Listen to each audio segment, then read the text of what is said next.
إن الحمد لله والصلاة والسلام على رسول الله أما بعد فأعوذ بالله السميع العليم من الشيطان الرجيم من همزه ونفخه ونفسه بسم الله الرحمن الرحيم ولا تقف ما ليس لك به علم إن السمع والبصر والفؤاد كل أولئك كان عنه مسؤولا۔ محترم ناظرین اور معزز سامعین، مرزا انجینئر محمد علی صاحب صحابہ کرام رضوان اللہ علیہ مجمعین کے حوالے سے خصوصاً اور باقی بہت سارے مسائل میں عموماً قرآن و سنت کے منہج سے ہٹے ہوئے ہیں۔ ہم وقتاً فوقتاً آپ کے سامنے ان کی گمراہیاں، ان کے مغالطے، ان کے اشکالات اور ان کے جوابات آپ کے سامنے پیش کرتے رہتے ہیں۔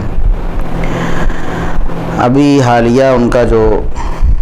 لیکچر اپلوڈ ہوا جس کا نام انہوں نے علمی و تحقیقی مجلس نمبر 10 رکھا، علمی و تحقیقی مجلس کے نام سے اب وہ کچھ اپنے لیکچرز اپلوڈ کر رہے ہیں جس میں وہ لوگوں کے سوالوں کے جوابات دیتے ہیں۔ ویسے تو ہم نے بہت سارے سوالات ان سے کر رکھے ہیں اور بڑی دفعہ ان کی توجہ بھی اس طرف مبذول کرانے کی کوشش کی ہے کہ اگر آپ نے جوابات دینے ہیں تو کوئی علمی سوالات کے جوابات دیں، صرف وہ سوالات جو آپ کو پسند ہیں یا اپنے پسندیدہ لوگوں کی طرف سے آپ کے پاس آتے ہیں آپ ان کے جوابات دیتے ہیں۔ بہت سارے سوالات کے آپ جوابات دیتے ہی نہیں ہیں اور پھر ہمارے سوالات کے تو آپ نے جوابات دیے ہی نہیں کبھی۔ تو بہرحال ایک سوال ان سے کیا گیا علمی مجلس نمبر 10 میں کہ مولانا طارق جمیل صاحب کا ایک کلپ آیا ہے نیا جس میں انہوں نے فرمایا ہے کہ مولا علی کہنا چاہیے، حضرت علی نہیں کہنا چاہیے، یعنی سیدنا علی رضی اللہ تعالیٰ عنہ کو مولا علی کہنا چاہیے، حضرت علی نہیں کہنا چاہیے۔ تو مرزا صاحب نے اس کا جواب دیا کہ اس معاملے میں انہوں نے یعنی طارق جمیل صاحب نے جتنی بھی باتیں کی ہیں وہ بالکل ٹھیک ہیں۔ میں مولانا طارق جمیل صاحب حفظہ اللہ تعالیٰ سے کئی معاملات میں اختلاف رکھتا ہوں، لیکن اس معاملے میں جتنی باتیں انہوں نے کی ہیں وہ بالکل ٹھیک کی ہیں۔ تو ابھی ہم دیکھیں گے کہ طارق جمیل صاحب نے کون کون سی باتیں کی ہیں اور وہ کیسے درست اور ٹھیک ہیں۔ خود مرزا صاحب کیا اس کو جسٹیفائی کرتے ہیں اور کیسے کرتے ہیں۔ سب سے پہلی بات تو انہوں نے کی کہ سیدنا علی رضی اللہ تعالیٰ عنہ کے حوالے سے نبی کریم صلی اللہ علیہ وسلم نے جو فرمایا من کنت مولاہ فعلی مولاہ، جامع ترمذی وغیرہ کی حدیث ہے کہ جس کا میں مولا ہوں، من کنت مولاہ، جس کا میں مولا ہوں اس کا علی بھی مولا ہے۔ تو وہ کہتے ہیں کہ یہ علی رضی اللہ تعالیٰ عنہ کی خصوصیت ہے۔ نبی کریم صلی اللہ علیہ وسلم نے ابو بکر رضی اللہ تعالیٰ عنہ کے بارے میں یہ تو نہیں فرمایا کہ جس کا میں مولا ہوں اس کا ابو بکر مولا ہے۔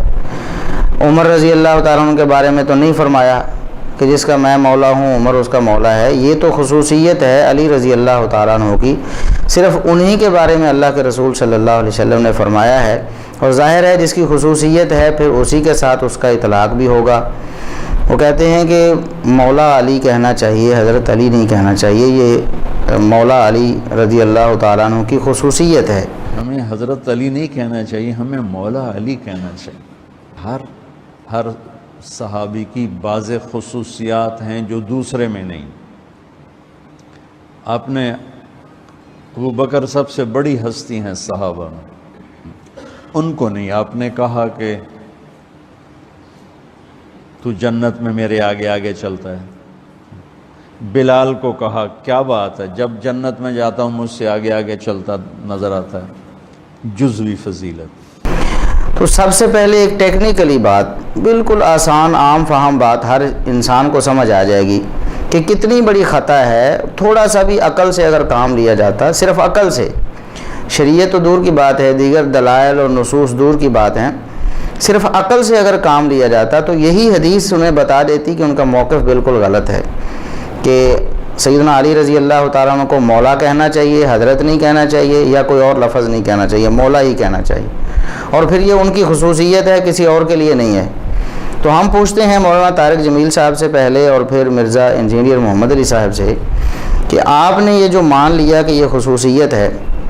تو یہ خصوصیت پھر کیسے ہوئی جی؟ اس حدیث کا پہلا ٹکڑا آپ نے ٹھکرا دیا اور اس کا انکار کر دیا عملاً، اس پر تو عمل نہیں کیا۔ من کنت مولا ہو، اگر سیدنا علی رضی اللہ تعالیٰ عنہ کو مولا کہنے کا مطلب یہ ہے کہ یہ ان کی خصوصیت ہے اور ان کے ساتھ یہی لفظ بولنا چاہیے،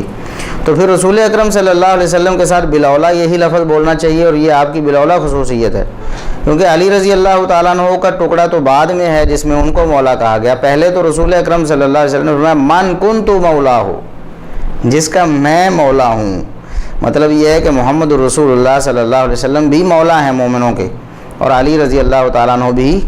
مولا ہیں۔ تو اس کا مطلب یہ ہوا کہ طارق جمیل صاحب کو حضرت محمد صلی اللہ علیہ وسلم نہیں کہنا چاہیے، بلکہ کہنا چاہیے مولا محمد صلی اللہ علیہ وسلم، اور یہ کہنا چاہیے کہ صرف سیدنا علی رضی اللہ تعالیٰ عنہ کی خصوصیت نہیں ہے، بلکہ یہ رسول اکرم صلی اللہ علیہ وسلم کی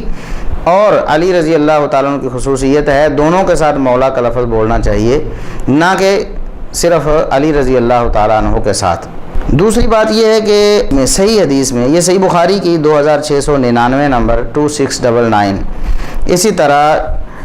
4251 نمبر 4251 نمبر حدیث، اس میں نبی کریم صلی اللہ علیہ وسلم نے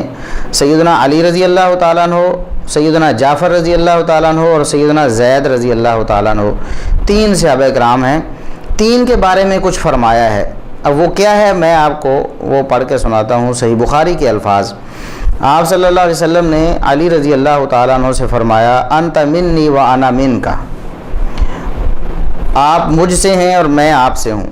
یعنی یہ محبت اور رشتہ داری اور قرابت کا یہ اظہار ہے، اور یہ کئی اور صحابہ کرام کے بارے میں بھی نبی کریم صلی اللہ علیہ وسلم نے فرمایا ہوا ہے، مطلب محبت کا اظہار ہے، قربت کا اظہار ہے، مودت کا اظہار ہے سیدنا علی رضی اللہ تعالیٰ عنہ سے۔ دوسرے نمبر پر سیدنا جعفر رضی اللہ تعالیٰ عنہ تھے۔ میں اس کا سیاق کانٹیکسٹ بیان نہیں کروں گا کیونکہ وہ کافی لمبی بات ہو جائے گی، لمبی حدیث ہے۔ سیدنا جعفر رضی اللہ تعالیٰ عنہ سے آپ نے ارشاد فرمایا اشبہت خلقی و خلقی، آپ تو شکل و صورت میں بھی اور اخلاق میں بھی میرے سے مشابہ ہیں۔ ایک تسلی کے لیے انہیں بھی آپ نے یہ ارشاد فرمایا، اور اپنے ساتھ تعلق کا اظہار کرنے کے لیے یہ آپ نے ارشاد فرمایا۔ اور سیدنا زید بن حارثہ رضی اللہ تعالیٰ عنہ سے آپ نے ارشاد فرمایا انت اخونا و مولانا، انت اخونا و مولانا، آپ ہمارے بھائی بھی ہیں اور ہمارے مولا بھی ہیں۔ تو مولانا یہ لفظ سیدنا زید بن حارثہ رضی اللہ تعالیٰ عنہ سے بھی رسول اکرم صلی اللہ علیہ وسلم نے فرمایا۔ تو کیا خیال ہے پھر یہ لسٹ تھوڑی وسیع نہیں کر لینی چاہیے کہ یہ مولا کا لفظ رسول اکرم صلی اللہ علیہ وسلم کے ساتھ بھی خاص ہے، اور علی رضی اللہ تعالیٰ عنہ کے بھی ساتھ خاص ہے، اور سیدنا زید بن حارثہ رضی اللہ تعالیٰ عنہ کے ساتھ بھی خاص ہے، اور پھر اور بھی اس لسٹ کو وسیع کیا جائے تو سیدنا زید بن حارثہ رضی اللہ تعالیٰ عنہ کو رسول اکرم صلی اللہ علیہ وسلم خود فرما رہے ہیں کہ مولانا، علی رضی اللہ تعالیٰ عنہ کے بارے میں یہ لفظ آپ نے ارشاد نہیں فرمایا، فرمایا من کنت مولاہ فعلی مولاہ، جس کا میں مولا علی اس کا مولا۔ لیکن یہاں آپ صلی اللہ علیہ وسلم نے اپنی طرف نسبت کر کے فرمایا مولانا انت اخونا و مولانا، زید آپ ہمارے بھائی بھی ہیں اور ہمارے مولا بھی ہیں۔ تو کیا خیال ہے کہ یہ لفظ سیدنا زید بن حارثہ رضی اللہ تعالیٰ عنہ کے لیے بالاولیٰ خاص نہیں ہونا چاہیے، اور پھر مولا علی کے ساتھ مولا زید نہیں کہنا چاہیے؟ تو کتنی بڑی یہ ناسمجھی کی بات ہے، نرم الفاظ میں بات میں کروں گا، ناسمجھی کی بات ہے، غور و فکر ہی نہیں کیا گیا ایک بات کرنے کے لیے، بس یہ ہے کہ لوگوں کو متاثر کرنے کے لیے کہ سب سے پہلے میں یہ بات کر رہا ہوں۔ اور مولانا طارق جمیل صاحب کہتے ہیں کہ چند دن پہلے مجھے خیال آیا کہ حضرت علی نہیں بلکہ مولا علی کہنا چاہیے۔ یہ چند دن پہلے مجھے خیال آیا کہ ہمیں حضرت علی نہیں کہنا چاہیے، ہمیں مولا علی کہنا چاہیے۔ اس کا مطلب یہ ہے کہ ساری زندگی اس سے پہلے طارق جمیل صاحب تو اس حوالے سے قرآن و سنت کی جو نصوص ہیں ان کی مخالفت ہی کرتے رہے، کیونکہ ان کے بقول تو نبی کریم صلی اللہ علیہ وسلم نے خاص کیا ہے مولا کو علی رضی اللہ تعالیٰ عنہ کے ساتھ، اور یہ ان کی خصوصیت ہے۔ تو گویا باقی ساری زندگی جو ان کی گزشتہ گزری ہے مولانا طارق جمیل صاحب کی، وہ اس حوالے سے کوتاہی کرتے رہے ہیں اور اس حدیث کی خلاف ورزی ہی کرتے رہے ہیں۔ اب انہیں سمجھ آئی ہے، اور پھر یہ بات تو دور تک چلی جائے گی کہ اکابر علماء دیوبند جن کے خوشہ چین ہیں مولانا طارق جمیل صاحب، کیا وہ بھی اس حوالے سے کوتاہی کا شکار رہے ہیں؟ آگے یہ بات بھی آئے گی کہ مولانا طارق جمیل صاحب نے اس بات کا بھی اظہار کر دیا ہے اور اس بات کو بھی انہوں نے علی اعلان کہہ دیا ہے ممبر پر کہ ہمارے بزرگ بھی اس حوالے سے کوتاہی کا شکار رہے ہیں۔ لیکن یہاں سوال صرف اتنا ہے کہ کیا علماء دیوبند بھی اس سے بالکل یکسر ناواقف تھے؟ انہوں نے کیوں نہ اس بات کو سمجھ لیا؟ یہ تو گویا کہ نبی کریم صلی اللہ علیہ وسلم کی ایک حدیث ہے، وہ طارق جمیل صاحب کو سب سے پہلے اس امت میں سمجھ آئی ہے۔ اس سے پہلے تو اہل سنت میں سے کوئی بھی بزرگ ایسا نہیں گزرا جس نے کہا ہو کہ لفظ مولا سیدنا علی رضی اللہ تعالیٰ عنہ کی خصوصیت ہے اور آپ کے ساتھ یہی بولنا چاہیے، حضرت یا کوئی اور لفظ سیدنا علی رضی اللہ تعالیٰ عنہ کے ساتھ نہیں بولنا چاہیے۔ تو یہ مولانا طارق جمیل صاحب کی اتنی بڑی خطا ہے۔ اور پھر انجینئر صاحب نے بھی کہا کہ مولانا طارق جمیل صاحب نے جو کچھ بھی کہا ہے وہ سب ٹھیک ہی کہا ہے، حالانکہ جو معنی کیا ہے مولانا طارق جمیل صاحب نے وہ بھی غلط کیا ہے۔ مولانا طارق جمیل صاحب کہتے ہیں کہ یہاں فعلی مولا ہو، علی اس کے مولا ہیں۔ مولا سے معنی دوست نہیں یا محبوب نہیں ہے، بلکہ اس کا معنی ہے سید اور سردار، سردار ہے، سردار معنی ہے۔ اور یہاں مولا سے مراد دوست نہیں ہے، یہ ہم دوست کا ترجمہ کرتے ہیں آقا، سردار، جس کا میں سردار ہوں، علی اس کے سردار ہیں۔ اور یہ معنی وہ ہے جو اہل تشیع کرتے ہیں، روافظ جو کرتے ہیں کہ من کنت مولا ہو فعلی مولا ہو، جس کا میں سردار اور حاکم اور والی ہوں اس کا جو میرے بعد سردار اور حاکم اور والی علی رضی اللہ تعالیٰ عنہ ہوں گے۔ مطلب یہ کہ وہ خلیفہ بلا فصل کہنا چاہتے ہیں۔ اور مولانا طارق جمیل صاحب بڑے کھلے لفظوں میں کہتے ہیں کہ شیعہ جو مولا علی کہتے ہیں وہ بالکل صحیح کہتے ہیں۔ ہم سمجھتے ہیں صرف یہ شیعہ کہتے ہیں مولا علی، وہ صحیح کہتے ہیں۔ انا للہ و انا الیہ راجعون۔ شیعہ تو خلیفہ بلا فصل سمجھ کر مولا علی کہہ رہے ہوتے ہیں، وہ صحیح کیسے ہو گئے؟ مولانا طارق جمیل صاحب سے بھی سوال ہے اور انجینئر محمد علی مرزا صاحب سے بھی یہ سوال ہے کہ شیعہ مولا علی کہنے میں صحیح کیسے ہو گئے، حالانکہ ان کا تو سب کو معلوم ہے کہ وہ مولا سے مراد خلیفہ بلا فصل لیتے ہیں۔ تو یہ معنی ہی سرے سے جو مولانا طارق جمیل صاحب نے کرنے کی کوشش کی ہے وہ غلط ہے، اور جو سلف صالحین معنی کرتے رہے ہیں اس کو مولانا طارق جمیل صاحب کہتے ہیں یہ معنی ہے ہی نہیں۔ اب میں صرف دو حوالے یہاں دوں گا۔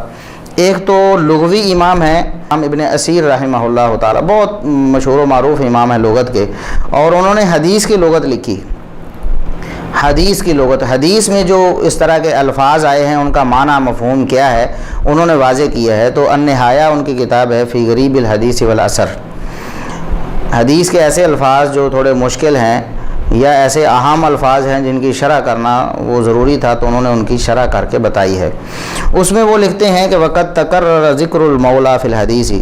حدیث میں تو مولا کا لفظ بہت دفعہ آیا ہے۔ وَهُوَ اسْمٌ يَقَعُ عَلَى جَمَاعَةٍ كَثِيرَةٍ، یہ بہت سارے معانی پر یہ لفظ استعمال کیا جاتا ہے، اس کے بہت سارے معانی ہیں۔ فَهُوَ الرَّبُّ وَالْمَالِكُ وَالسَّيِّدُ وَالْمُنْعِمُ وَالْمُعْتِقُ وَالنَّاصِرُ وَالْمُحِبُّ وَالتَّابِعُ وَالْجَارُ وَابْنُ الْعَمِّ وَالْحَلِيفُ وَالْعَقِيدُ وَالسِّحْرُ وَالْعَبْدُ وَالْمُعْتَقُ وَالْمُنْعَمُ عَلَيْهِ۔ وہ فرماتے ہیں کہ کچھ معنی یہ ہیں، رب بھی اس کا معنی ہے، مالک بھی اس کا معنی ہے، سید سردار بھی اس کا معنی ہے، منعم انعام کرنے والا، کسی پر احسان کرنے والا، یہ بھی مولا کا معنی ہے، معتق آزاد کرنے والا، جو مالک تھا کسی غلام کا اس نے اسے آزاد کر دیا اس کو بھی کہتے ہیں، الناصر مددگار کو بھی کہتے ہیں، محب محبت کرنے والے کو بھی کہتے ہیں، تابع فرما برداری کرنے والے کو بھی کہتے ہیں، ابن العم چچا کے بیٹے کو بھی کہتے ہیں، حلیف جس سے معاہدہ ہو اس کو بھی کہتے ہیں، اسی طرح رشتہ داروں کو، غلام کو، آزاد کردہ غلام کو، اور جس پر آپ کوئی احسان کر رہے ہیں، جس پر احسان کیا جا رہا ہے اس کو بھی، جو مختلف معنی اس کے انہوں نے بیان کیے، بہت سارے معنی ہیں۔ کہتے ہیں وقت تختلف مصادر هذه الاسماء، یہ جو مولا کا لفظ آیا نا اس کے مصادر مختلف ہیں۔ یہ کبھی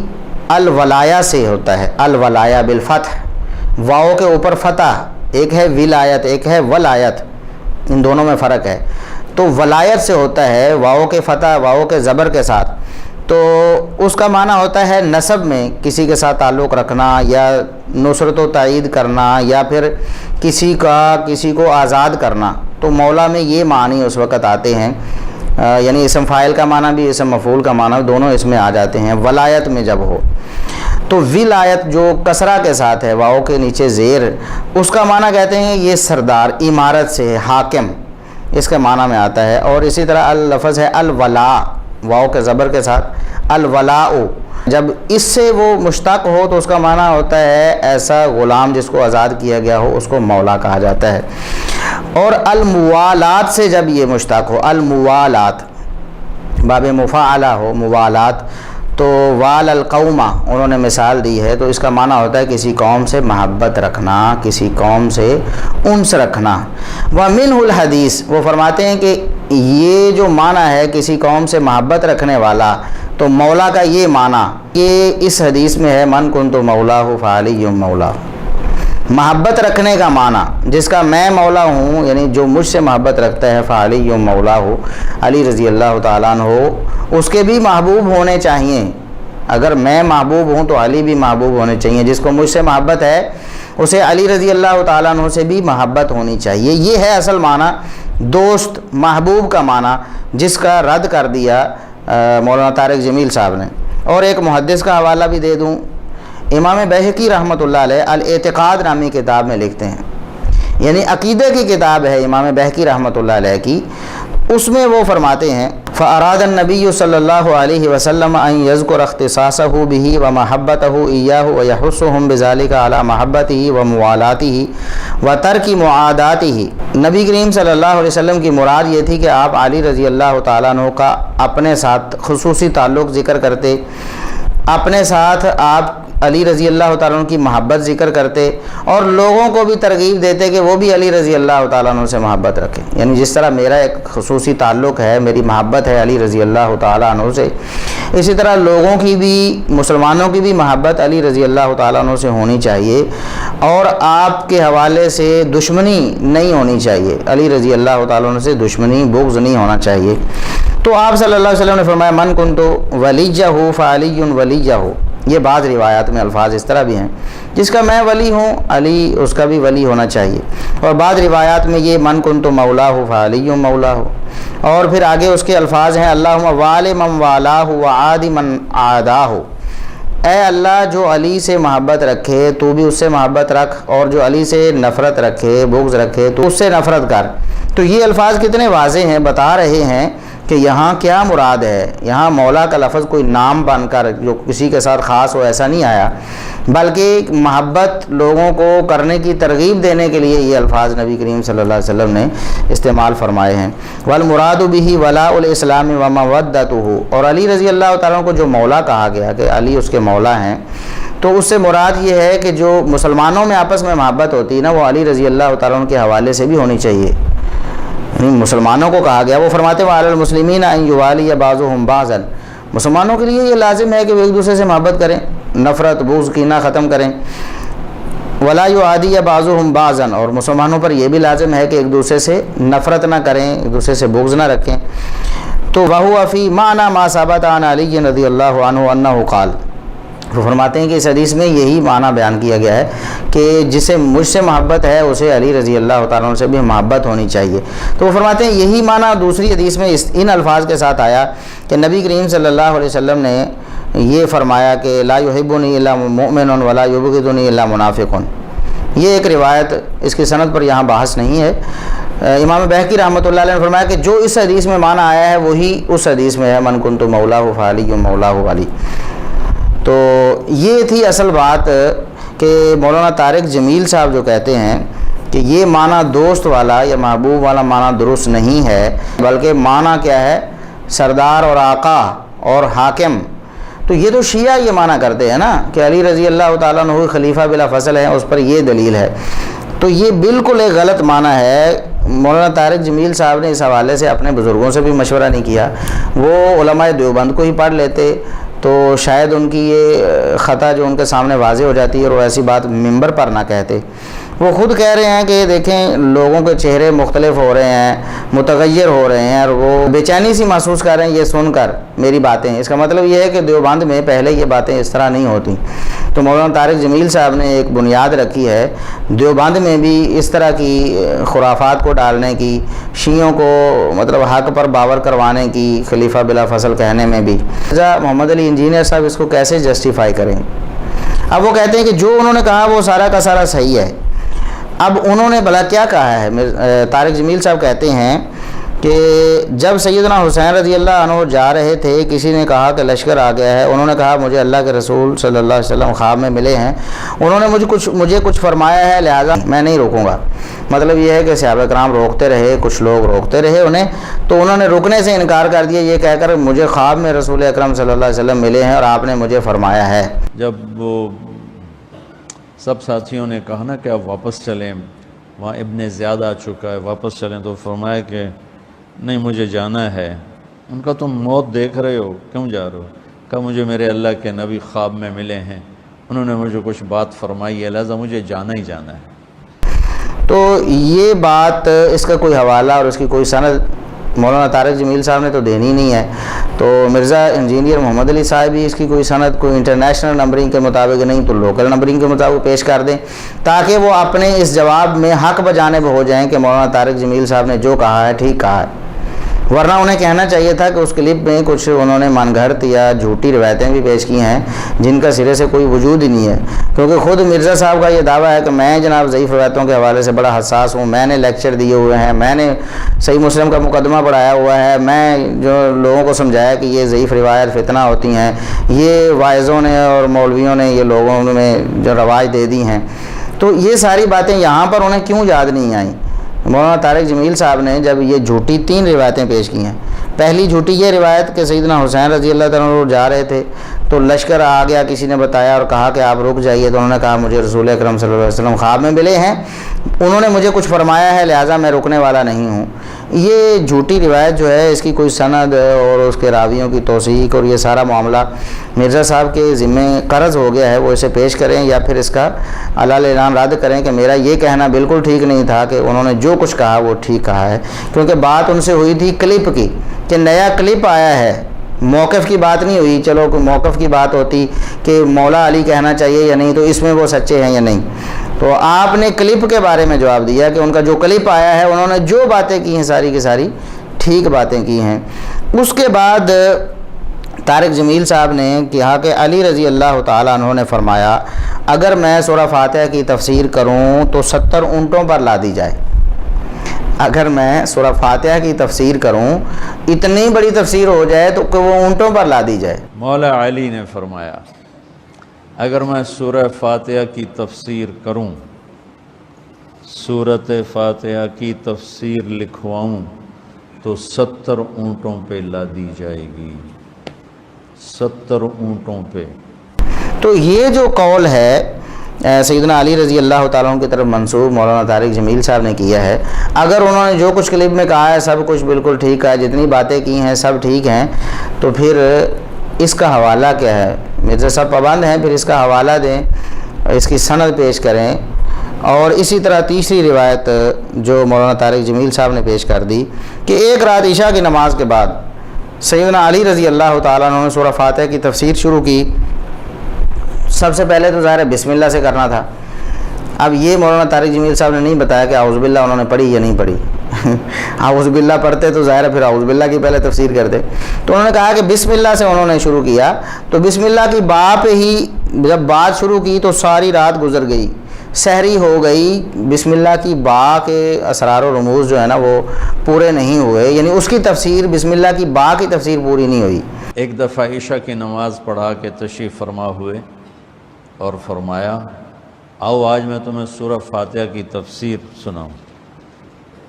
تو شروع کرتے ہیں بسم اللہ سے، اور بسم اللہ کی با سے شروع کرتے ہیں۔ عربی میں تو حروف کا بھی مطلب ہوتا ہے نا، با کا مطلب بیان کرنا شروع کیا اور فجر کی اذان ہو گئی، بات چل رہی تھی۔ تو یہ نہیں بتایا مولانا طارق جمیل صاحب نے کہ بسم اللہ سے شروع کیا یا اعوذ باللہ بھی پڑھی تھی انہوں نے، کیونکہ قرآن تو کہتا ہے کہ فَإِذَا قَرَأْتَ الْقُرْآنَ فَاسْتَعِذْ بِاللَّهِ مِنَ الشَّيْطَانِ الرَّجِيمِ، جب آپ قرآن پڑھیں تو شیطان مردود سے اللہ کی پناہ حاصل کر لیا کریں، اللہ کی پناہ مانگ لیا کریں، اللہ کی پناہ میں آ جایا کریں۔ تو انہوں نے اعوذ باللہ سے شروع کیا کہ نہیں، اور اگر اعوذ باللہ پڑھی تو اس کے اسرار و رموز کیوں بیان نہیں کیے؟ پھر اعوذ کے حمزے پہ بھی تو ظاہر ہے کہ ایک رات لگنی چاہیے تھی۔ تو یہ سیدنا علی رضی اللہ عنہ کے بارے میں ایک غلو پر مبنی انہوں نے جھوٹی روایتیں تو تینوں روایتوں کے بارے میں دو روایتیں پیش کی انہوں نے سیدنا علی رضی اللہ تعالیٰ عنہ کے حوالے سے، ایک روایت سیدنا حسین رضی اللہ تعالیٰ عنہ کے حوالے سے۔ تو ان کی سندیں، ان کے حوالے انٹرنیشنل نمبرنگ کے مطابق نہیں، کم از کم لوکل نمبرنگ کے مطابق ہی مرزا صاحب سے مطلوب ہیں۔ ہم انتظار کریں گے کہ کب وہ ان باتوں کے حوالے ہمیں دیتے ہیں، یا پھر اعلیٰ اعلان بتاتے ہیں کہ میں نے یہ جو کہا تھا کہ انہوں نے جتنی بھی باتیں کی ہیں، جو بھی کی ہیں، سب بالکل ٹھیک ہیں۔ میں مولانا طارق جمیل صاحب حفظہ اللہ تعالیٰ سے کئی معاملات میں اختلاف رکھتا ہوں، لیکن اس معاملے میں جتنی باتیں انہوں نے کی ہیں وہ بالکل ٹھیک کی ہیں۔ تو میری بات بالکل غلط تھی، ایسا نہیں تھا، جھوٹی روایتیں بھی انہوں نے پیش کی ہیں، اور شیعہ کا کیا ہوا معنی جو روافظ کرتے ہیں خلیفہ بلا فضل کے حوالے سے، وہ بھی انہوں نے اس کی تائید کی ہے، اور جو محدثین نے معنی کیا ہے اہل سنت والجماعت، جس طرح دو حوالے میں نے امام ابن اسیر اور امام بہقی رحمۃ اللہ علیہ کے پیش کیے ہیں، اس کے بالکل وہ خلاف ہے۔ تو وہ تو کہتے ہیں کہ جس طرح مسلمانوں کی آپس میں محبت ہوتی ہے نا، تو محبت مراد ہے، نہ کہ سرداری اور آقائی اور نہ حاکمیت یہاں مراد نہیں ہے۔ یہ تو رافضیوں کا معنی ہے، جو رافضی لیتے ہیں کہ جس کا میں والی اور سردار اور حاکم ہوں، گویا رسول اکرم صلی اللہ علیہ وسلم یہ بتانا چاہتے ہیں روافض کے ہاں ان کے بقول کہ جس کا میں حاکم ہوں تو اس کا اگلا حاکم جو علی ہوگا، وہ خلیفہ بلا فضل اس سے ثابت کرتے ہیں نا۔ مولانا طارق جمیل صاحب نے یہ جو کہا ہے کہ ہم نے اللہ کے نبی کے گھرانے کے بارے میں بہت کوتاہی کی ہے، ہم سے مراد ان کا دیوبند مکتبہ فکر ہے یقیناً۔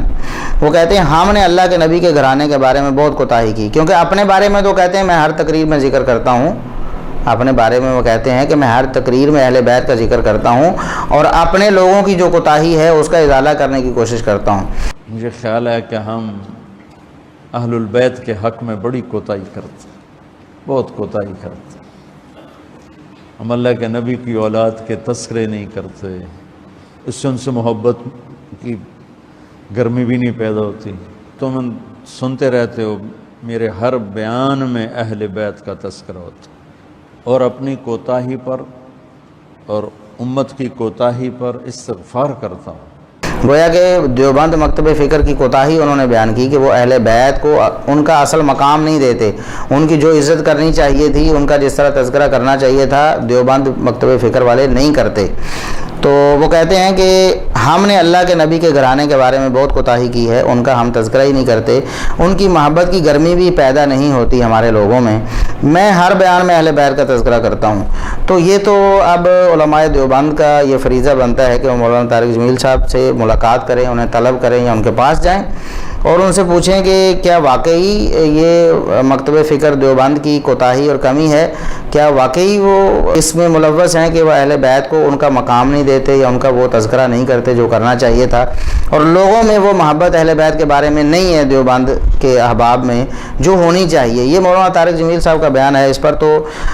دیوبند احباب ہی نوٹس لیں گے۔ مرزا صاحب کہتے ہیں ہم تو طارق جمیل صاحب کو آل امیہ میں عمر بن عبدالعزیز سمجھتے ہیں۔ ہم تو طارق جمیل صاحب کو آل امیہ میں عمر بن عبدالعزیز سمجھتے ہیں۔ دیکھیں کچھ باتیں ایسی ہوتی ہیں جو کھلے عام لوگ نہیں کرتے، اشاروں کے نایوں میں کرتے ہیں، اور وہ بڑی خطرناک باتیں ہوتی ہیں۔ وہ کہتے ہیں ہم دیوبند میں مولانا طارق جمیل صاحب کو ایسے سمجھتے ہیں جس طرح آل امیہ میں عمر بن عبدالعزیز کو سمجھتے ہیں۔ مطلب یہ دیوبند میں اگر کوئی کام کا بندہ ہے تو وہ طارق جمیل صاحب تھے، اور آل امیہ میں اگر کوئی کام کے بندے تھے تو وہ عمر بن عبدالعزیز رحمۃ اللہ علیہ تھے۔ اور یہ بات اتنی زیادہ خطرناک ہے اور اہل سنت کے بنیادی عقائد کے یہ خلاف ہے۔ ایسا کہنے والا اگر شعوری طور پر کہہ رہا ہے تو وہ اہل سنت سے بالکل خارج ہو جاتا ہے۔ اس کی وجہ کیا ہے کہ عمر بن عبدالعزیز رحمۃ اللہ علیہ تو آل امیہ میں بہت بعد آئے ہیں۔ سیدنا عثمان بن عفان رضی اللہ تعالیٰ عنہ جو تیسرے خلیفہ راشد ہیں مسلمانوں کے، وہ آل امیہ میں سب سے پہلے جو نمایاں شخصیات ہیں اسلام میں، صحابہ کرام میں۔ پہلے میں یہاں یہ بھی بتا دوں کہ یہ جو آل امیہ ہیں یہ قریشی ہیں، اور قریش کے بارے میں جو فضائل نبی کریم صلی اللہ علیہ وسلم کی احادیث میں موجود ہیں صحیح بخاری وغیرہ میں، وہ وہاں تفصیل کا وقت نہیں ہے یہاں پر کہ میں ان کو بیان کروں۔ قریش ایک منتخب ترین قبیلہ ہے جس میں نبی کریم صلی اللہ علیہ وسلم کی بعثت ہوئی ہے۔ قبائل میں سے بہترین قبیلے سے آپ کی نسل آئی ہے نا، تو آپ صلی اللہ علیہ وسلم قریشی تھے، اور یہ جو آل امیہ ہیں یہ بھی قریشی تھے۔ تو اس سے پھر آگے امیہ کے بیٹے ہیں ابو العاص کے بیٹے ہیں عفان، اور عفان کے بیٹے ہیں سیدنا عثمان رضی اللہ تعالیٰ عنہ خلیفہ راشد ثالث۔ تو عثمان رضی اللہ تعالیٰ عنہ کے فضائل تو اب دیکھ لیں، نبی کریم صلی اللہ علیہ وسلم نے ان کے بارے میں کیا کیا فرمایا ہوا ہے، وہ یہاں ان کی تفصیل کا موقع نہیں ہے۔ آپ احباب کو چونکہ اہل سنت سے تعلق رکھتے ہیں تو سیدنا عثمان رضی اللہ تعالیٰ عنہ کے فضائل کے حوالے سے آپ بے خبر نہیں ہوں گے۔ اس کے بعد سیدنا معاویہ رضی اللہ تعالیٰ عنہ، ان کا بھی آل امیہ میں یعنی نسب کے حوالے سے وہی درجہ بنتا ہے جو سیدنا عثمان رضی اللہ تعالیٰ عنہ کا، یعنی سیدنا عثمان رضی اللہ تعالیٰ عنہ بھی تیسری نسل میں جا کر امیہ سے تعلق رکھتے ہیں، سیدنا معاویہ رضی اللہ تعالیٰ عنہ بھی تیسری نسل میں جا کر، تیسرے طبقے میں جا کر امیہ سے تعلق رکھتے ہیں۔ سیدنا معاویہ رضی اللہ تعالیٰ عنہ کے جو والد گرامی ہیں سیدنا ابو سفیان صخر رضی اللہ تعالیٰ عنہ، ان کا نام صخر تھا، صخر بن حرب، ان کے والد ہیں حرب، اور حرب کے والد ہیں امیہ۔ تو امیہ سے وہی تعلق، یعنی جس طبقے میں سیدنا عثمان رضی اللہ تعالیٰ عنہ کا آل امیہ میں تعلق بنتا ہے، اسی طبقے میں سیدنا معاویہ رضی اللہ تعالیٰ عنہ کا بنتا ہے، اور اس سے اگلے طبقے میں سیدنا ابو سفیان رضی اللہ تعالیٰ عنہ۔ تو یہ 3 صحابہ کرام ہیں جو نمایاں ہیں آل امیہ میں، آل امیہ میں جو نمایاں ہیں، ویسے تو اس کے علاوہ بھی ہیں، ان کا تذکرہ پھر اور لمبا ہو جائے گا۔ تو بتانے کا مقصد یہ ہے کہ کتنا خطرناک جملہ ہے کہ دیوبندیوں میں، دیوبند احباب میں طارق جمیل صاحب ایک اچھے بندے ہیں، جس طرح آل امیہ میں عمر بن عبدالعزیز رحمۃ اللہ علیہ اچھے بندے۔ اگر کوئی اور بھی ہوتا تو اس کا ذکر پہلے کیا جاتا نا، جو زیادہ اچھا ہوتا ہے کہا جاتا ہے فلاں خاندان میں تو فلاں ہی بندہ اچھا ہے، فلاں علاقے میں فلاں بندہ ہی اچھا ہے، تو اس کا مطلب ہے سب سے اچھا وہ ہے۔ تو سیدنا عثمان رضی اللہ تعالیٰ عنہ کی بھی یہ توہین اور تنقیص ہے کہ ایک جو صحابی نہیں ہیں عمر بن عبدالعزیز رحمۃ اللہ علیہ، ان کو صحابہ کرام سے، بلکہ سیدنا عثمان رضی اللہ تعالیٰ عنہ جو خلیفہ ثالث راشد ہیں، ان سے بھی اوپر درجہ دینے کی یہاں مذموم کوشش کی گئی محمد علی مرزا انجینئر صاحب کی طرف سے، اور یہ کوئی بڑی بات نہیں ہے۔ سیدنا عثمان رضی اللہ تعالیٰ عنہ کے حوالے سے مودودی صاحب کے جو خیالات ہیں خلافت و ملوکیت میں وہ لوگوں کو معلوم ہیں، اسی طرح جھالوی صاحب کے جو انتہائی برے اور انتہائی غلیظ ترین خیالات ہیں وہ ہم احباب کے سامنے کئی دفعہ پیش کر چکے ہیں۔ حضرت عثمان نے پہلے ہی 2-3 غلطیاں ایسا کی جنہیں سلطنت برباد ہو گئی۔ معاویہ دی باری کی ہوئی، اپنے زمانے چ گورنر بنا دتا، دنیا نو اگ لگ گئی۔ یہ مردود لبا سی جنہوں گورنر بنا، جو خود بیعت رضوان دے شریک لوگ ہیں جنہوں نے حضرت عثمان نو مارا، جہے مفسد سی اتنے عبد الرحمان بن ادیس جیسا بیعت رضوان شریک جہجا غفاری جنہیں ممبر تو لایا، آخیا اتر مسجد نہ آئی مڑ کے، ایڈی غلط جاری تو کر رہے ہیں کہ سلطنت تباہ ہو گئی تو صفائیاں دینا، سوٹا توڑ دیتا جہجا غفاری جنہیں بالکل دھوکھا کر دیا۔ انصار کھڑے ہو گئے قبرستان جو جنازہ گیا، انہوں نے کہا کرو دفن، کر کے لاش باہر مارا، دین سارا برباد کرتا جو دفن کر دے، پھر ہٹے ٹوک بیٹا دفن کیا، یہودیاں کی زمین سی، آہستہ آہستہ بنو امیہ نے ادھر قبرہ بنائی۔ انہی کے خوشہ چین ہیں اور ان کو بڑے محسن اور امت میں اور اس زمانے میں بہت بڑے جناب یگانہ روزگار اور بہت بڑے مفکر کہنے والے محمد علی مرزا صاحب، تو ان کے بھی ملتے جلتے ہی نظریات ہیں۔ بہت سارے موقعوں پر انہوں نے بھی سیدنا عثمان رضی اللہ تعالیٰ کے حوالے سے کچھ باتیں کر رکھی ہیں، وہ انشاءاللہ ہم کسی مناسب موقع پہ آپ کے سامنے رکھیں گے۔ تو یہاں بھی انہوں نے اپنے اسی فکر ہے نا ان کی سیدنا عثمان رضی اللہ تعالیٰ کے حوالے سے اس کا اظہار کر دیا کہ آل امیہ میں تو عمر بن عبدالعزیز رحمۃ اللہ علیہ ہیں، حالانکہ سیدنا عثمان رضی اللہ تعالیٰ کے فضائل، سیدنا معاویہ رضی اللہ تعالیٰ کے فضائل، ہمارا پورا ایک لیکچر موجود ہے سیدنا معاویہ رضی اللہ تعالیٰ کے فضائل، تقریباً 1 درجن فضائل ہم نے صحیح احادیث کی روشنی میں نبی کریم صلی اللہ علیہ وسلم سے، سیدہ عائشہ رضی اللہ تعالیٰ عنہا سے اور دیگر صحابہ کرام سے ثابت کر رکھے ہیں اللہ کے فضل و کرم سے۔ اور پھر سیدنا ابو سفیان رضی اللہ تعالیٰ عنہ صحابی رسول ہیں، سیدنا معاویہ رضی اللہ تعالیٰ عنہ کے والد گرامی ہیں اور رسول اکرم صلی اللہ علیہ وسلم کے سسر ہیں۔ آپ اندازہ کریں کہ یہ بات کہاں تک جاتی ہے، نبی کریم صلی اللہ علیہ وسلم کے سسر ہیں سیدنا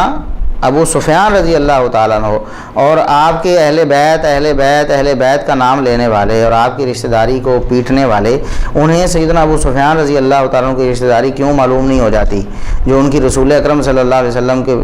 ساتھ تھی؟ جس طرح ابو بکر و عمر رضی اللہ تعالیٰ عنہما، یہ دونوں سسر ہیں نبی کریم صلی اللہ علیہ وسلم کے،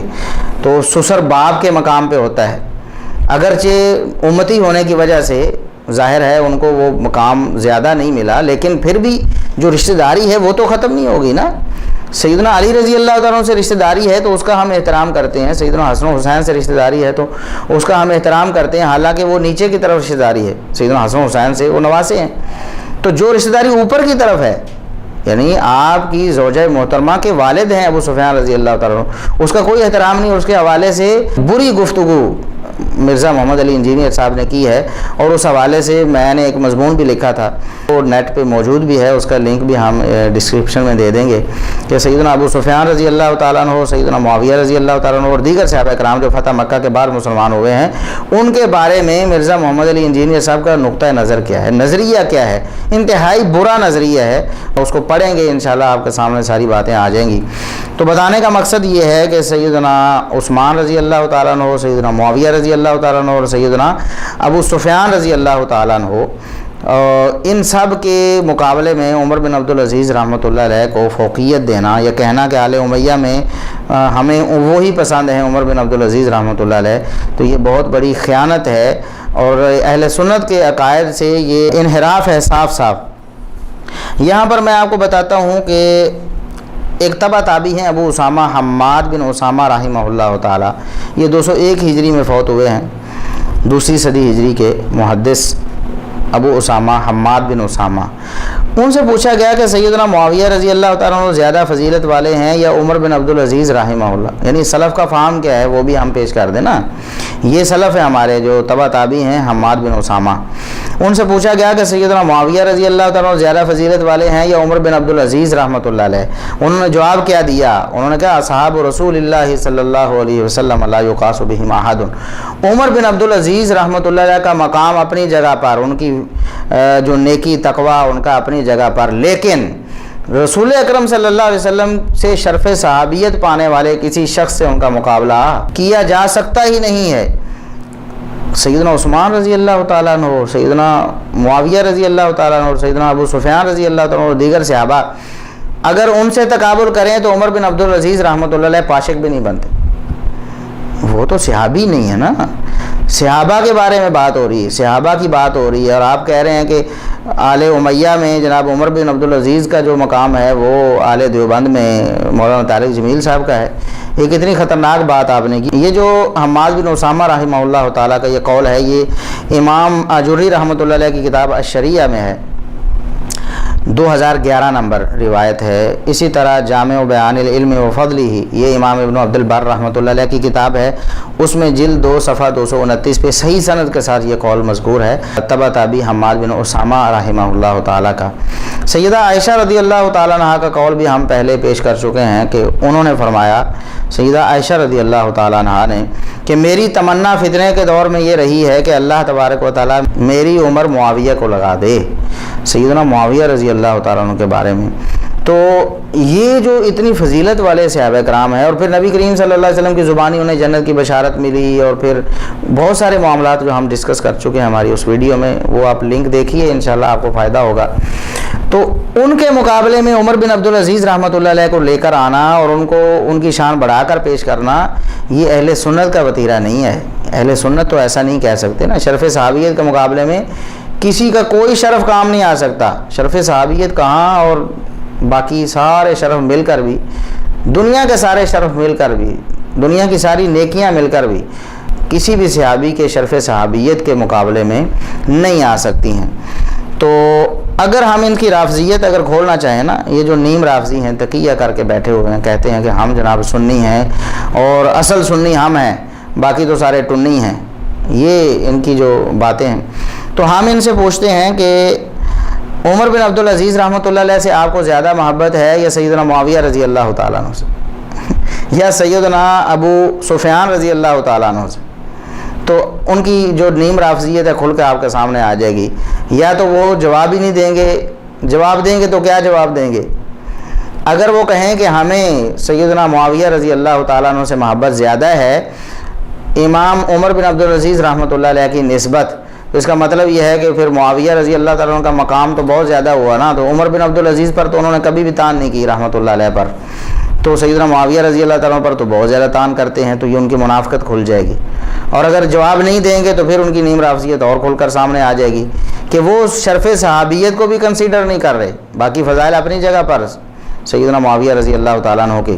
تو وہ شرف صحابیت کو ہی وہ مقام نہیں دے رہے جو اہل سنت کے ہاں شرف صحابیت کا ہے۔ شرف صحابیت تو سب سے بڑا شرف ہے نا، اس کا احترام اور زیادہ ہونا چاہیے، اس کی قدر اور زیادہ ہونی چاہیے، اور دل میں جو عقیدت ہے اس حوالے سے، صحابہ کے حوالے سے اور زیادہ ہونی چاہیے۔ تو ہمارا ان سے سوال ہے، ان لوگوں سے، مرزا محمد علی انجینئر صاحب سے بھی اور ان کے فالورز پیروکاروں سے بھی، وہ یہ بتائیں کہ انہیں سیدنا عمر بن عبدالعزیز رحمۃ اللہ علیہ سے زیادہ محبت ہے یا سیدنا معاویہ رضی اللہ تعالیٰ عنہ سے۔ اب ہم دیکھتے ہیں کہ وہ کیا جواب دیتے ہیں۔ پھر مرزا صاحب کہتے ہیں کہ لوگ مجھے کہتے ہیں کہ آپ کے کلپ شیعہ نے بھی چڑھائے ہوئے ہیں، بریلویوں نے بھی چڑھائے ہوئے ہیں، ہر ایک نے اپنا مطلب نکالا ہوا ہے، تو کہتے ہیں کوئی فرق نہیں پڑتا، شیعوں نے چڑھائی ہے تو پھر کیا ہے، جب قرآن کے ذریعے لوگوں نے مطلب غلط نکال لیے ہیں تو قرآن بیچارے کا کیا قصور۔ ہم کسی کو نہیں کہیں گے کہ وہ ہمارے کلپ یوز نہ کرے، ہم کسی کو نہیں کہیں گے کہ وہ ہمارے کلپ یوز نہ کرے، کوئی مسئلہ نہیں، کلپ میں جو بات ہو رہی ہے آپ اس کو سنا کریں، اس کا کانٹیکسٹ دیکھیں، بات واضح ہو جائے گی۔ بس اوقات کانٹیکسٹ کے بغیر بھی بات سمجھ آ رہی ہوتی ہے۔ دنیاوی طور پر یہ ان لوگوں کا حق ہے، ان کو کرنے دیں۔ مجھے لوگ کہتے ہیں جی آپ کے کلپ جو ہیں وہ شیعہ نے بھی چڑھائے ہوئے ہیں، بریلویوں نے بھی چڑھائے ہوئے ہیں، دیوبندیوں نے بھی، اہل حدیثوں نے، ہر بندوں نے اپنے مطلب نکالے ہوئے ہیں، کوئی فرق نہیں پڑتا۔ جب قرآن کے ذریعے لوگوں نے غلط مطلب نکالے ہیں تو قرآن بیچارے کا کیا قصور ہے؟ ہم کسی کو یہ نہیں کہیں گے کہ وہ ہمارے کلپ یوز نہ کرے، کوئی مسئلہ نہیں ہے، آپ بس کلپ میں جو بات ہو رہی ہوتی ہے وہ سنا کریں کہ وہ بات کیا ہوئی ہے، تو لوگوں کا حق ہے وہ کریں دنیاوی طور پہ۔ یعنی اگر روافظ جو تبرعی ہیں، ابو بکر و عمر اور عثمان رضی اللہ تعالیٰ عنہم کے بھی دشمن ہیں، اور ان کو محبت کا دعویٰ جھوٹا ہے اہل بیت سے بھی، اور جن کے عقائد اور نظریات سب لوگوں کو معلوم ہیں، اگر وہ لوگ ابو بکر و عمر اور عثمان رضی اللہ تعالیٰ عنہم ان کی شان میں کمی تنقیص کرنے کے لیے مرزا صاحب کا کلپ پیش کریں کہ دیکھو جی ابو بکر نے یہ کر دیا، عمر نے یہ کر دیا، عثمان نے یہ کر دیا، تو پھر کہتے ہیں کوئی حرج نہیں، ان کا حق ہے دنیاوی طور پر ان کو یوز کرنے دیں۔ اور اگر ہم نے یوز کیے مرزا صاحب کے کلپ اور دفاع صحابہ کے لیے، صحابہ کرام کے دفاع کے لیے اور اہل سنت کے منہج کو لوگوں کے سامنے واشگاف انداز میں پیش کرنے کے لیے، تو مرزا صاحب نے فوراً یوٹیوب کی منت سماجت کر کے رپورٹ کر کے ہمارا چینل بلاک کروا دیا، اور انہوں نے سمجھا کہ شاید ہم اس آواز کو اس طرح دبا دیں گے، اور اللہ کے فضل و کرم سے یہ آواز اور نکھر کر لوگوں کے سامنے آئی ہے، اور زور سے ہم بول رہے ہیں، پکار کر لوگوں کو بتا رہے ہیں، اور اللہ کے فضل و کرم سے بہت سارے لوگ، یعنی وہ شمار میں نہیں آ سکتے اب،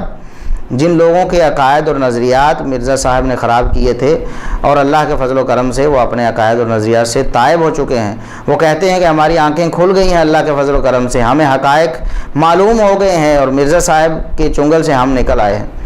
تو آپ آواز نہیں دبا سکے۔ کہنے کا مقصد یہ ہے کہ ہم نے دفاع صحابہ کے لیے آپ کے کلپ یوز کیے،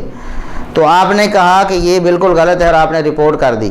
اور اگر رافضی آپ کے کلپ استعمال کرتے ہیں جو دشمنان ابو بکر ہیں، دشمنان عمر ہیں، دشمنان عثمان ہیں، دشمنان صحابہ ہیں، تو ان کو آپ کہتے ہیں یہ ان کا حق ہے، آپ انہیں کرنے دیں۔ سبحان اللہ، واہ کیا بات ہے مرزا صاحب، یہی انصاف ہے۔ اس لیے ہم کہتے ہیں کہ آپ سنیت کے دعوے چھوڑ دیں، آپ رافضیت کے حامی ہیں، ہمیشہ آپ نے ہر مسئلے میں ان کا ساتھ دینے کی کوشش کی ہے، اور بہت سارے مسائل ہیں انشاءاللہ ہم وہ بیان بھی کریں گے کہ کہاں کہاں آپ نے کتنی ڈنڈی مار کے بھی اہل تشیع کو اور روافظ کو بچانے کی کوشش کی کہ نہیں جی یہ تو ان کا موقف کوئی ایسی بات نہیں ہے، یہ ہے وہ ہے، تو انشاءاللہ ہم اس پر بھی بات کریں گے۔ ایک روایت مرزا صاحب آپ نے پیش کی، مستدرک حاکم کی روایت 4769 نمبر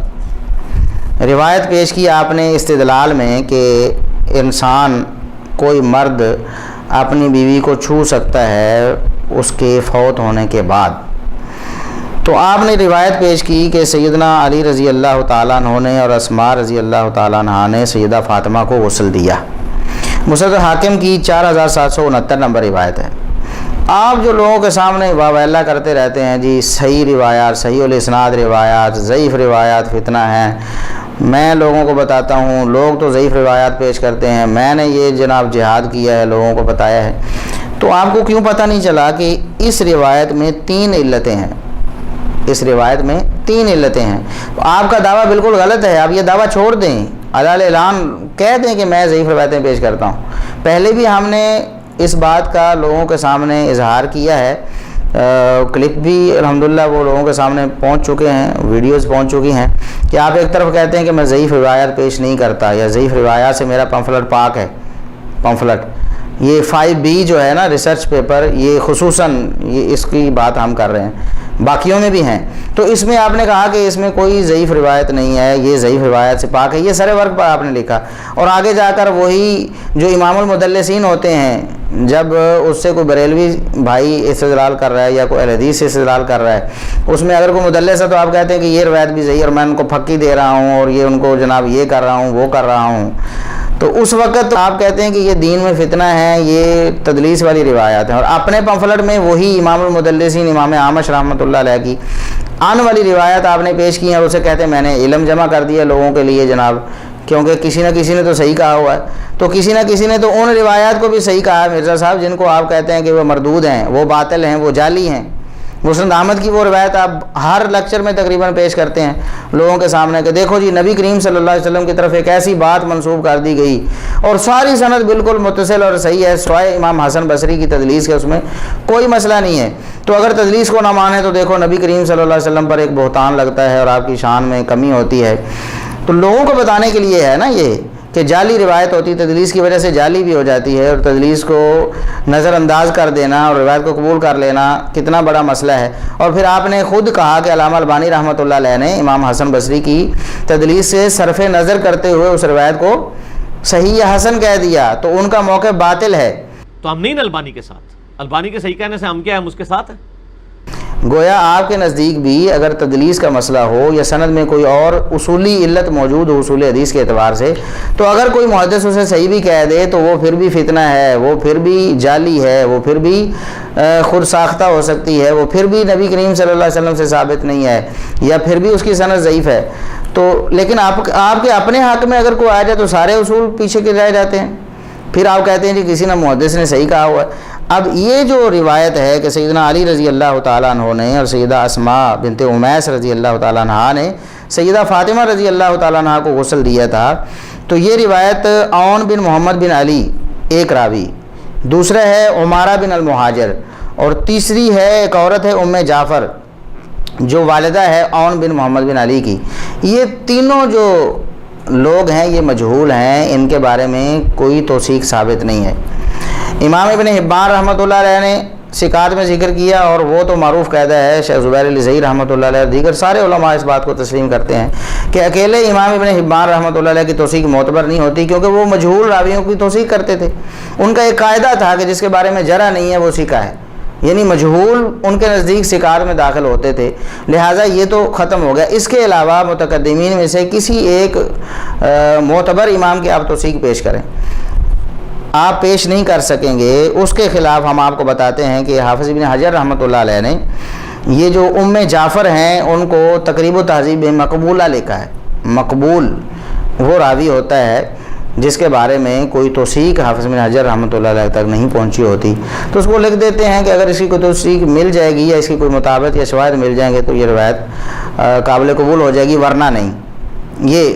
تو مقبولہ انہوں نے لکھا ہے کہ ایسی یہ عورت ہیں، راویہ ہیں جن کے حالات زندگی توثیق کے حوالے سے میرے تک نہیں پہنچے۔ علامہ بوصیری نے مصباح الزجاجہ میں جلد 2 صفحہ 53 میں لکھا ہے کہ ام عون مجہولہ ہے، انہوں نے بھی مجہولہ کہہ دیا۔ اور علامہ البانی رحمۃ اللہ علیہ نے سلسلہ ضعیفہ میں جلد 2 صفحہ 396 میں لکھا کہ عون بن محمد بھی مجہول ہے اور اس کی والدہ جو ہیں ام جعفر وہ بھی مجہولہ ہیں۔ تو یہ جہالت پر اس کی سند کا مدار ہے، یعنی 3 راویوں میں جہالت پائی جاتی ہے۔ ایک بھی راوی مجہول ہو تو آپ نے خود کہا کہ مجہول راوی کی روایت بھی ضعیف ہوتی ہے، اور اس کو بھی جو بیان کرتا ہے بغیر بتائے ہوئے وہ بھی مجرم ہے اور وہ بھی جاہل ڈکلیئر ہوتا ہے امام مسلم رحمۃ اللہ علیہ کے بقول مقدمہ جو آپ نے پڑھایا نا۔ تو اب یہ جو 3 مجہول راوی اس میں آ گئے ہیں، 3 مجہول راوی آ گئے ہیں، تو اس کے باوجود آپ نے اس کو اپنے موقف میں پیش کیا اور اس سے استدلال کیا آپ نے، اس کی وجہ ضعف بتانا تو دور کی بات ہے، یہ بھی نہیں بتایا کہ ضعیف ہے۔ تو یہ کیا مسئلہ ہے، یہ تضاد بیانی آپ کے وہاں کیوں پائی جاتی ہے؟ اصل بات تو یہ ہے کہ آپ نے یہ اہلیت ہی نہیں ہے سرے سے کہ آپ کسی سند پر حکم لگا سکیں۔ ظاہر ہے جب حکم نہیں لگا سکتے تو پھر آپ اس طرح کسی سے نقل کریں گے. اب مثال کے طور پر کسی نے کوئی بات کہہ دی کسی حدیث کے بارے میں تو آپ نے لے لی. اب آپ کو نہیں پتہ شرح صدر کے ساتھ دلیل کے ساتھ کہ اس میں علت ہے یا نہیں ہے, آپ نے تو ویسے ہی آگے بیان کر دیا. اب یہ مستدرک کی روایت آپ نے پیش کر دی حالانکہ اس میں 3 مجہول راوی ہیں. تو یہ آپ کی حالت ہے. پھر آپ کہتے ہیں کہ آپ پڑھے لکھے بندے کے پاس بیٹھے ہوئے ہیں اور میں کلا بندہ کہاں جاؤں. کلا پڑھا لکھا بندہ کدھر جاواں یار. مطلب میں سب لوگوں کو سمجھانے کے لیے, دنیا میں اور کوئی بندہ ہے ہی نہیں میرے جیسا جو لوگوں کو سمجھا سکے اور ان کے مسائل حل کر سکے, اور میں ظاہر ہے کس بات کا جواب دوں. آپ نے یہ کہا نا, ادھر دعویٰ کیا ہے, میں اکیلا بندہ ہوں جو صحیح حق لوگوں کو پہنچا رہا ہوں, اور ادھر حالت یہ ہے کہ ایک طرف ضعیف روایات کے فتنے کے خلاف لوگوں کو درس دے رہے ہیں اور لوگوں کو کوس رہے ہیں کہ یہ ضعیف روایات پیش کرتے ہیں اور ان پر عمل کرتے ہیں یا اپنا عقیدہ اور اس پر عمل استوار کرتے ہیں. اپنی حالت یہ ہے کہ 3 مجہول راوی ایک سند میں موجود ہیں اور آپ اس کو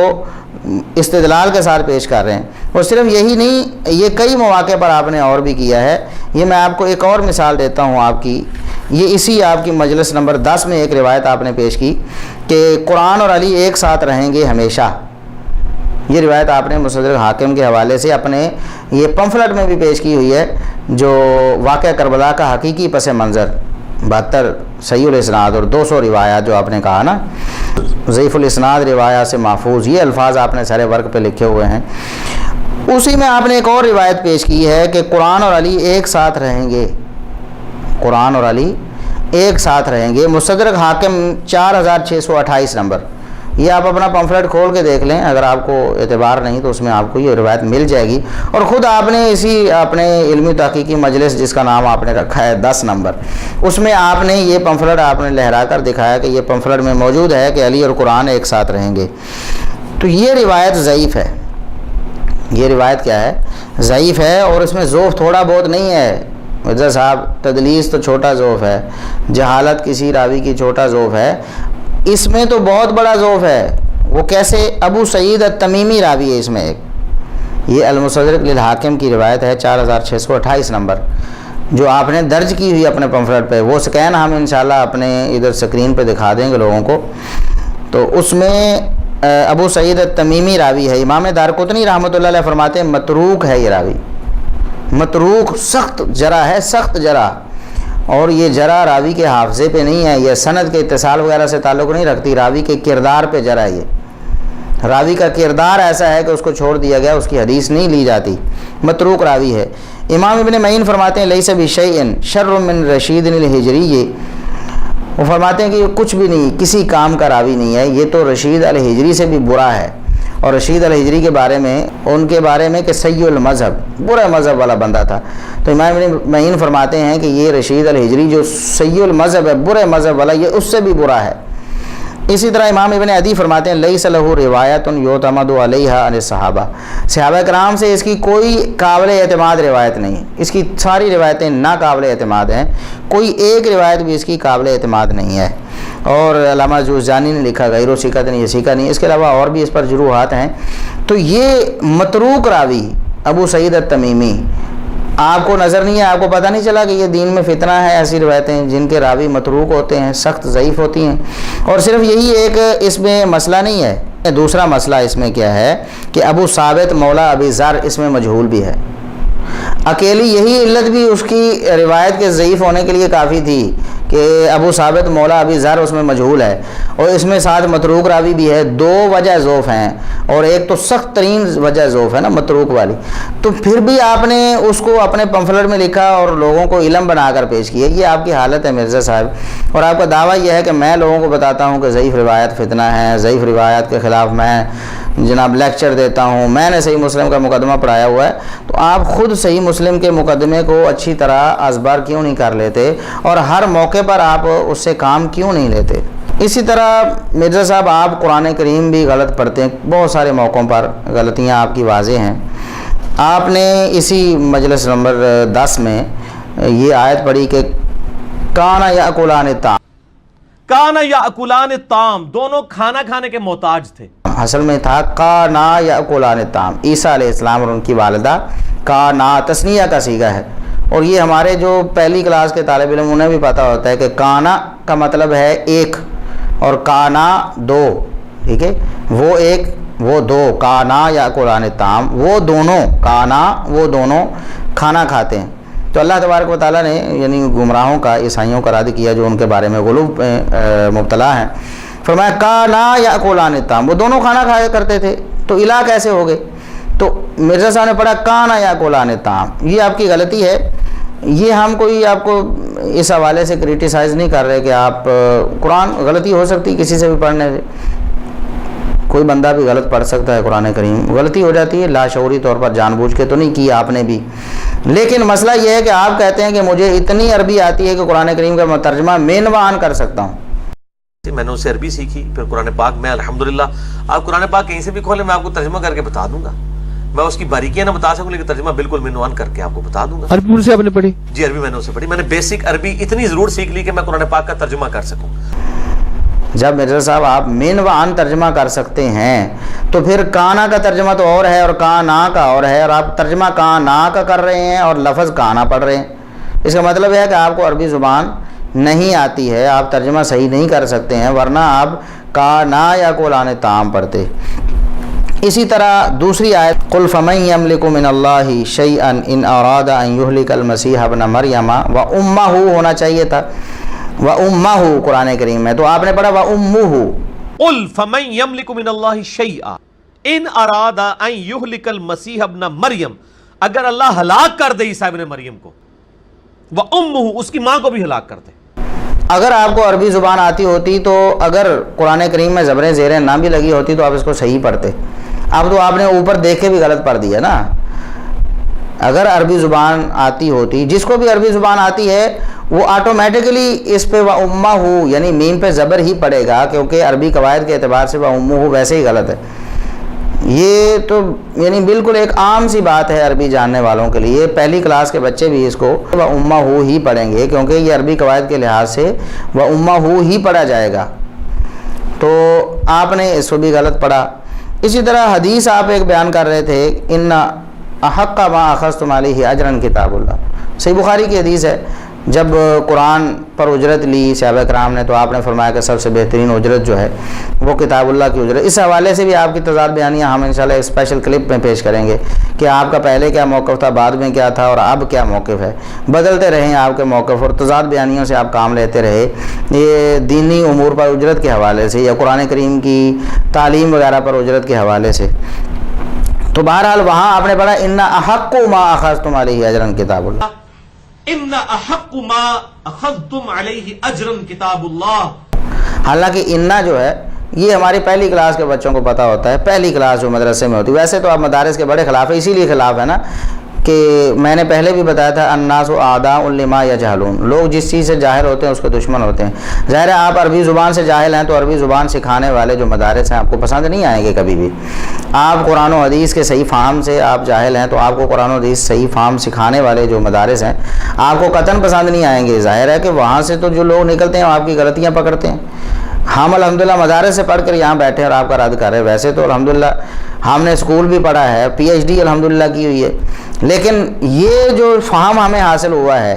عربی زبان صحیح طرح عبور جو آیا ہے اور قرآن و سنت کا جو صحیح فہم حاصل ہوا ہے وہ الحمدللہ ہمیں مدارس سے ہی حاصل ہوا ہے، اور اس حوالے سے ہم مدارس کے ہی مشکور و ممنون ہیں، انہی کے مرہون منت ہیں آج کہ آپ غلطی پکڑ رہے ہیں قرآن کریم میں بھی اور احادیث میں بھی اور عربی زبان میں بھی۔ تو بہرحال آپ نے پڑھا ان احق ما اخذتم علیہ اجرا کتاب اللہ، اب یہ بھی غلط تھا۔ تو بتانے کا مقصد یہ ہے کہ آپ کو عربی زبان نہیں آتی، آپ سے ہماری التماس ہے کہ اگر آپ اس فیلڈ میں کام کرنا چاہتے ہیں آپ عربی زبان کو سیکھیں۔ یہ بنیادی باتیں ہیں جو کچھ مہینے 3 مہینے اگر بچہ پڑھ لیتا ہے نا کسی مدرسے میں تو وہ ان سب باتوں کو پک کر لیتا ہے جن میں آپ غلطیاں کر رہے ہیں مرزا صاحب اتنے سال گزارنے کے بعد بھی، اور آپ کا دعویٰ تو بہت سارے سالوں سے ہے نا، کم از کم آپ کو تو گویا کہ کوئی 8-10 سال تو آپ کے بقول ہو گئے ہوں گے عربی سیکھے ہوئے،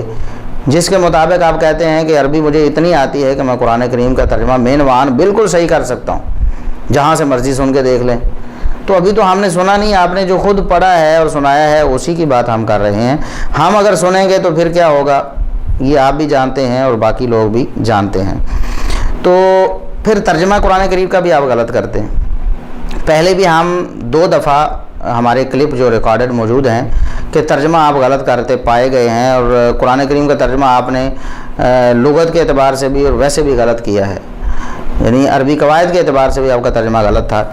اور اس مجلس نمبر 10 میں بھی آپ نے ترجمہ قرآن غلط کیا۔ ہماری التماس ہے ان لوگوں سے جو مرزا صاحب سے تفسیر سیکھتے ہیں، جو قرآن کا ترجمہ پڑھتے ہیں، قرآن کلاسیں اٹینڈ کرتے ہیں، کہ مرزا صاحب کو قرآن کا ترجمہ نہیں آتا، اللہ کا واسطہ ہے کسی عالم کے پاس جائیں جس کو قرآن کریم کا صحیح ترجمہ آتا ہے، جس کو عربی زبان پہ عبور ہے، وہاں سے جا کے آپ سیکھیں۔ مرزا صاحب سے آپ قرآن سیکھ رہے ہیں جو ترجمہ بالکل الٹ کر رہے ہیں، غلط کر رہے ہیں۔ اس کی مثال یہ ہے کہ انہوں نے کہا بما کنتم تعلمون الکتاب، الفاظ کیا ہیں قرآن کریم کی آیت کے بما کنتم تعلمون الکتاب، اس کا ترجمہ مرزا صاحب نے کیا اس کے سبب جو کتاب کی تعلیم دی جاتی ہے تمہیں، بما کنتم تعلمون الکتاب، اس کے سبب جو کتاب کی تعلیم دی جاتی ہے تمہیں۔ یہ جو ترجمہ ہے فعل مجہول کا کیا ہے۔ اگر قرآن کریم کے الفاظ یہ ہوتے بما کنتم تعلمون الکتاب، تعلمون الکتاب، لام پر زبر ہوتی، تب یہ ترجمہ ہونا تھا جو مرزا صاحب نے کیا ہے، اور اب ترجمہ کیا ہونا ہے، تم کتاب سکھاتے ہو، بما کنتم تعلمون، العلم یعلم التعلیم، کسی کو سکھانا، تعلمون تم سکھاتے ہو، یعنی تمہیں کتاب سکھائی جاتی۔ یہ تو ترجمہ بالکل الٹ ہو گیا مرزا صاحب، قرآن کریم کا ترجمہ آپ کو نہیں آتا، اور یہ صرف ایک جو غلطی آپ نے نہیں کی، ایک آیت کی کے ترجمے میں دوسری غلطی بھی ہم آپ کو بتاتے ہیں، اسی آیت کے ترجمے میں دوسری غلطی بھی آپ نے کی۔ تو آپ نے کہا وَبِمَا كُنْتُمْ تَدْرُسُونَ،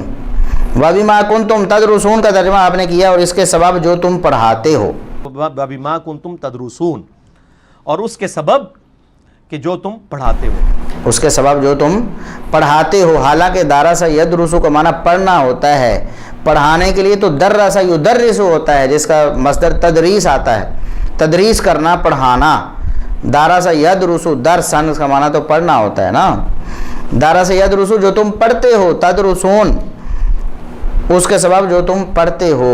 یہ تھا اصل ترجمہ۔ مرزا صاحب آپ نے ترجمہ کر دیا جو تم پڑھاتے ہو۔ آپ خود قرآن کریم نکال کے مترجم آپ دیکھ رہے ہیں کہ آپ کی غلطی آپ پر واضح ہو جائے گی، تو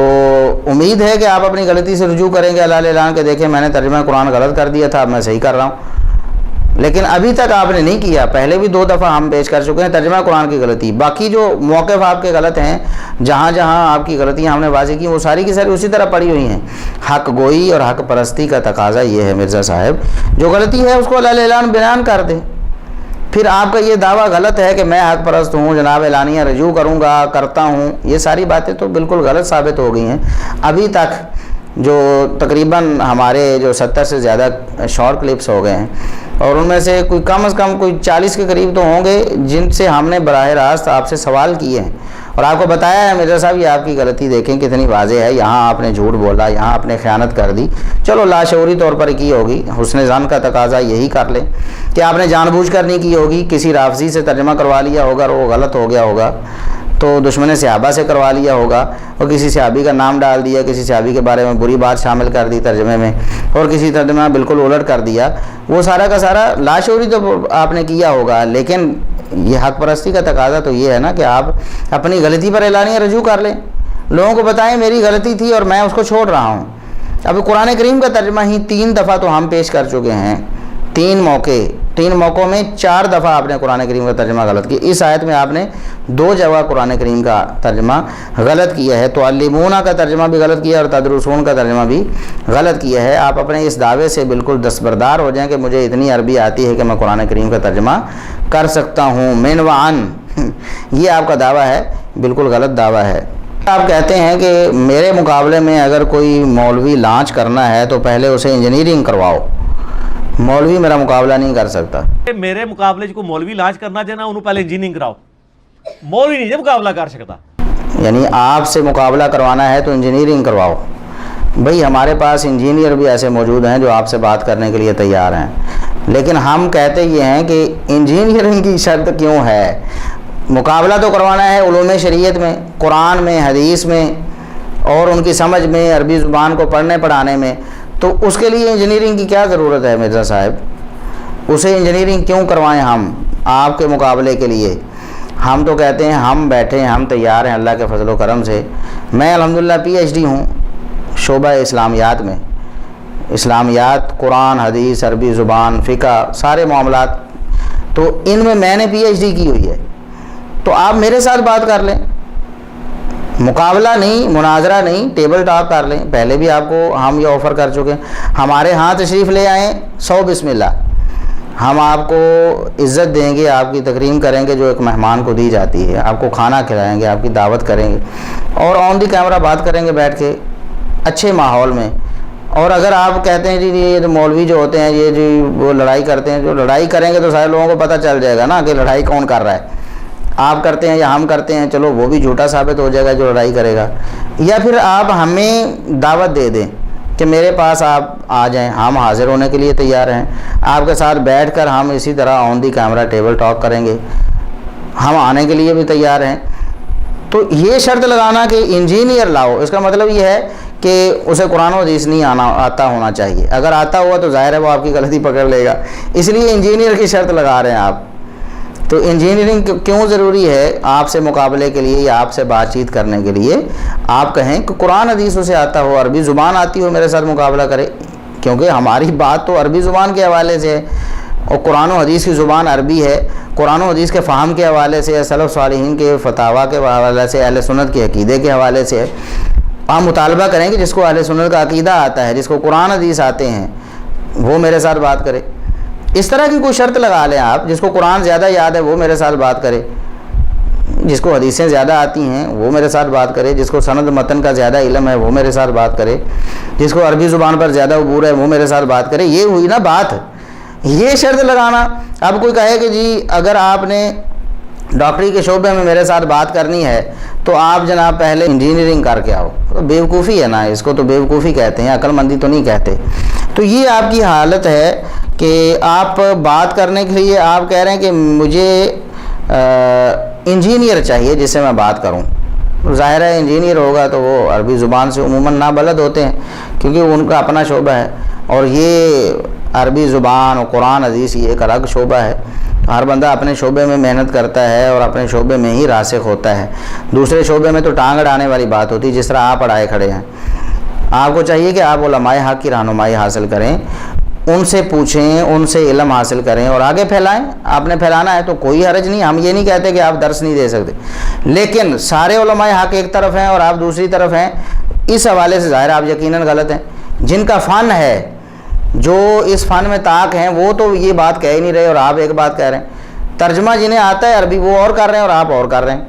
تو ظاہر کس کی بات مانی جائے گی؟ ان کی بات ہی مانی جائے گی جو اس فن والے ہیں، جو عربی زبان کو جانتے ہیں، وہی بتائیں گے آپ کو کہ تعلمون اور تدرسون کا کیا ترجمہ ہے، اور آپ ڈنڈی کہاں مار رہے ہیں یا آپ خیانت کے مرتکب کہاں ہو رہے ہیں۔ اگر کوئی اور کرتا تو آپ نے کہنا تھا تعریف کر دیجیے، انہیں شرم نہیں آئی، یہ کر دیا وہ کر دیا۔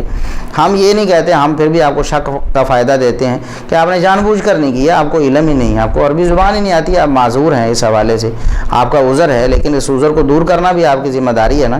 یہ تو نہیں کہ آپ کو پتہ ہے کہ مجھے قرآن کریم کا ترجمہ نہیں آتا پھر بھی لوگوں کو پڑھائی جا رہے ہیں، پھر بھی لوگوں کو ظاہر گمراہی کریں گے۔ پھر یہ ترجمہ غلط ہے تو غلط ترجمہ گمراہ کرتا ہے، راہ حق پر تو نہیں لے کے آتا۔